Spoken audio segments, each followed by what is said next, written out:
समस्त को स्वागत जनाऊँगी एवं गुरुजन मानक मोर प्रणाम। छोट छोट पिलाए समस्त को मोर प्रीति भरा भल पाइबा निवेदन कर।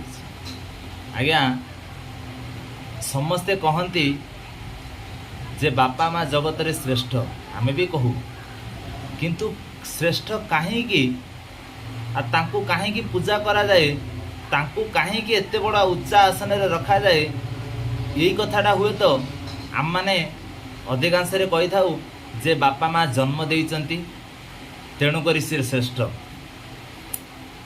बापा माँ को बड़ दुनिया रे कही ना। आम प्राय या कही था जे 33 कोटी देवता माने जो वरदान दे पारिबेनी सेटा बापा माँ दे पारिबे। आम एटा प्राय अनेक गुणी ज्ञानी लोक मानू आम एटा शुणिचंती, किंतु आज्ञा निजे भी एति अनुभव करिया दरकार जे बापा माँ जगत रे श्रेष्ठ कहीं। बापा माँ को पूजा कले संतान मानकर कौन उन्नति हुए। छोटिया उदाहरण टे दौची आपण मानकु जे ब्रह्मा, विष्णु आ महेश्वर यही तीन देवता को आम जानी, ये तीन ठाकुर को आम जानी। विश्व ब्रह्मांडर मालिक जगत को श्री सृष्टि करिसेंती। ब्रह्मा विष्णु जगतटा को पालन करिसेंती, संसारटा को पालन करिसेंती, तेणुकरी से होउछेंती पालनकर्ता। ब्रह्मा ये सृष्टि को रचना करिसेंती, सृष्टिटा करिसेंती बोली से होउछेंती सृष्टिकर्ता। महादेव महेश्वर जे संहार करती, तेणुकरी तांको संहारकर्ता बोली कहू। किंतु आज्ञा ब्रह्मा सृष्टि ब्रह्मा को किए देखी कि नहीं मुझे जानी, मुझे ब्रह्मा को देखनी।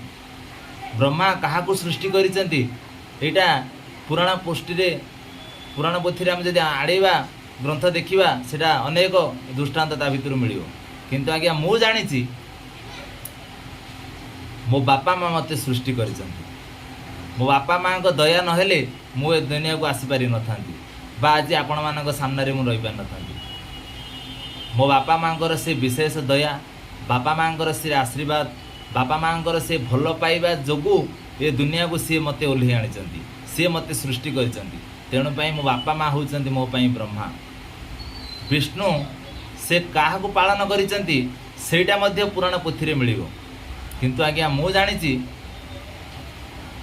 मो बापा माँ मु जेतेले छोटियाटे थिली मोर पैंट रे जदि मो छोट छुआ बेले जेतेले पिला माने परिश्रा करंती, पिला माने केबे हेले बापा माँ कहि नथिले मो ड्रेसटा चेंज कर दियो। किंतु बापा माँ